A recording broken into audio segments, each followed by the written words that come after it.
Aldous Huxley came to rescue this project, okay? Recall that we talked about Dr. Sigmund Freud and Carl Jung and their psychological contributions to the field of studying depression, right? Loss was a thematic element of the work of Dr. Freud, which is nearly 100 years old, by the way, and I still stand by as it addresses the psychological aspects of depression, right? But we've covered in our model the physical, mental, or psychological, social, and spiritual, right? And Huxley was the one that really added to my understanding of the social and spiritual elements to this thing. He did not write much on depression, funnily enough. He was more concerned with societies and how they functioned, etc., and great fiction novels and essays. However, he postulated that depression could be likened to a lens of darkness, a dark lens through which we see the world, right?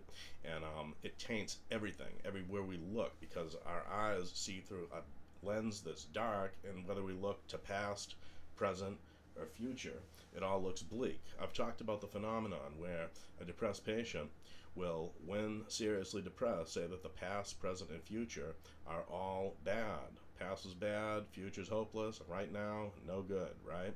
But then if you catch them at a point where they've recovered or are not depressed, they will tell you, yeah, everything's okay. The past was all right. I had some good experiences in life, and I think, it's all right in the future. Well, there are reasonable things to hope for, and it's confusing because the same person said something totally different, and I think if you asked them, they would say, well, I was depressed, and that's a fact. So it's just a very good analogy, this lens of darkness, which I think is worth looking at, and we could consider treatments even polishing the lens, getting a little bit of the dirt, dust, grayness off of it, and perhaps viewing the world through a little bit better of a lens. This can also be likened to consciousness, the adjustment of consciousness.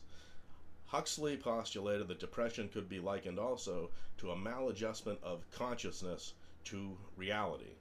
For consciousness, we're going to think about it in terms of the way the human takes in data and processes it. So all of the senses, touch, sight, smell, taste, the body and I said that, tactile objects, the mind itself, in addition to the senses, right? I put a little quote in here. Midway through my life's journey, I found myself in a dark wood. That's from Dante in the Inferno, and I think it's just a little bit relevant to depression, where you can find yourself in this darkness and not really know how you got in there or how to get out.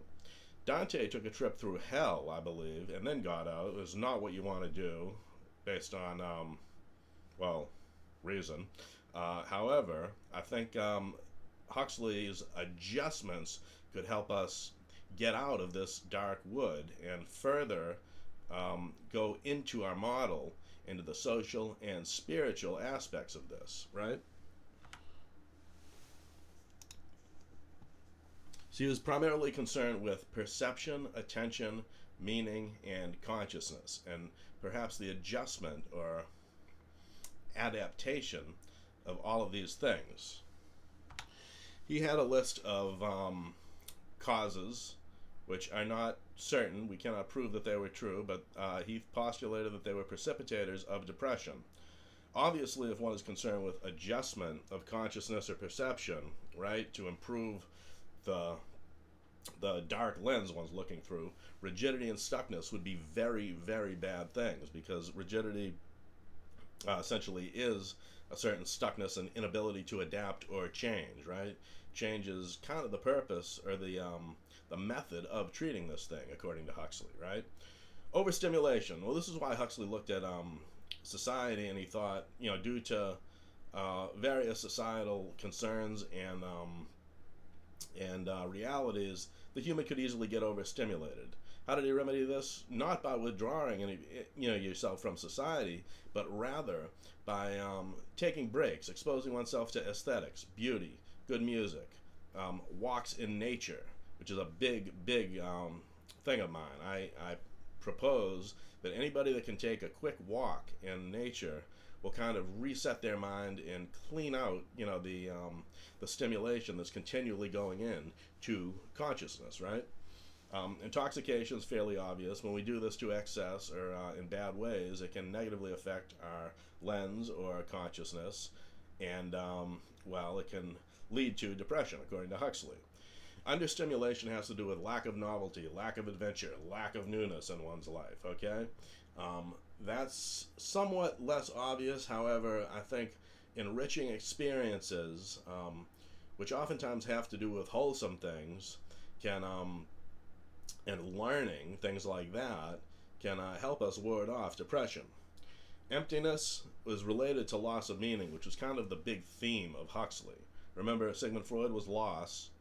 Carl Jung was locating loss in the unconscious, especially in the universal sense, having to do with human roles, etc. Right? Well, Freud was more focused on the individual, their issues, and even what happened in childhood and how that could affect depression. Emptiness has to do with loss of meaning, okay? And that is kind of something that happens when the depression gets bad. One can lose the meaning or sense of purpose in one's life due to perception, attention, consciousness, all kind of going bad, right? Egocentric self-focus to excess. A healthy ego is a good thing. However, if one is totally narcissistically absorbed and catastrophizing about their life, has harmful mental narratives that they're grasping onto tightly, that are fostering bad emotions, etc., probably distorted in the first place, because remember, the lens is a little dirty or gray, right?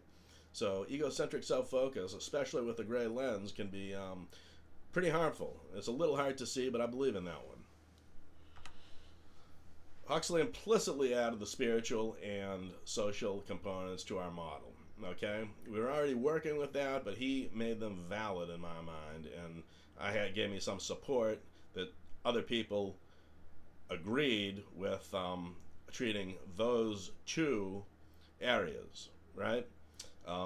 Physical and mental, remember, he still said they were legitimate and very relevant. However, he did not believe they were the only causes. He, for instance, called the physical bad chemistry, which is today, caused by genetics in modern view, and has to do with biochemistry in one's brain, right? He thought those were very legitimate and sound. He just thought there was more, and that's why I like him so much. I think if Freud was the intellectual, powerful genius in terms of intellectual power, Huxley was the genius in terms of knowing where to look, okay? And I think he did a great job of that. So the big theme of Huxley is loss of meaning, especially when depression gets bad and the lens gets very gray or black. Emptiness, a hole in the soul. One thing I wanted to touch on but did not due to objectionable content was the contribution of Viktor Frankl to the area of making meaning out of one's life, right? Since the major theme in Huxley was loss of meaning, I think he could contribute. Did not want to go there because of objectionable content, but I shared a quote, which I will be the first to admit I don't understand, but it may relate to depression, okay? So read that, maybe you can figure it out. I couldn't quite figure it out, so I won't try to interpret it here. Could he add to this model, though? I think so, and anyone's welcome to research that and add to it. Huxley saw consciousness as malleable, flexible, adjustable, right? That's why rigidity and stuckness were so bad for depression. He knew of two ways to adjust consciousness: drugs and meditation. We're not going to get into drugs. However, there's a lot of modern research going on with regards to certain drugs that used to be illicit substances, but can perhaps have some effect on the treatment of depression. We will not get into that. However, Huxley, he was sure to mention them, okay? Adjustment of consciousness can also be had, though, through meditation, which is one of our favorite mechanisms of treating this thing on a micro scale. One meditation will probably not cure you, but it'll give you a slight adjustment of consciousness, I believe, to where things look a little bit better and brighter. We've cleaned the lens a little bit this way, right? So does meditation also help with overstimulation? Something to think about, right? Notice in the little cartoon, the monk is meditating in nature, even better, right? So is Huxley the bridge to some points in Buddhism? I think yes, absolutely so. And are there more ways to adapt and adjust consciousness? I think yes. I even explored the idea of the practice of virtue, even morality, and making slight adjustments to one's consciousness or attention or perception based on simple things like the virtues of cleanliness, right? Politeness and kindness. What else? Frugality. managing one's money in a responsible way so that one feels good and positive about the whole context of it. Cleanliness, having less mental stimulation that is not pleasant around, just so one feels a little more clearer, right? Minor adjustments in consciousness, maybe, I don't know. But Huxley said drugs and meditation, right? I think mindfulness as well, which is not literally a meditation practice, can also help. So we'll end with a Huxley quote. There's only one corner of the universe that you can be certain of improving, and that's yourself. See how he had this universal big context view? That's why I like him, okay? I do not know if everything he said was right, but I think his contributions were major and fairly hidden because of his huge amount of material that was not related to depression. I would show a picture of him, but I can't due to copyright. However, I would think that would even inspire and motivate the depressed patient to know that a guy that looks like that, look him up on Google, okay? Guy that looks like that was willing to help and use his power of intellect to try to figure this thing out, okay? Just a picture of him inspired me greatly. He was a great thinker, all right? So next time we'll integrate some Buddhist things that are relevant and making treatment easier, okay? Thank you. I appreciate the opportunity to do this, and I hope we're getting somewhere by piecing things together. Remember, if you want to improve the universe, improve yourself. And I think that may even be true on a societal level. I don't know if you can literally prove that, but I think micro improvements in individuals all over the place could have a improving effect on society. And I will talk about later how one of my beliefs is that depressed people are one of the greatest sources of untapped potential on the whole planet. All right? My belief, okay? Can't prove that one either. But again, thank you, and we will continue later.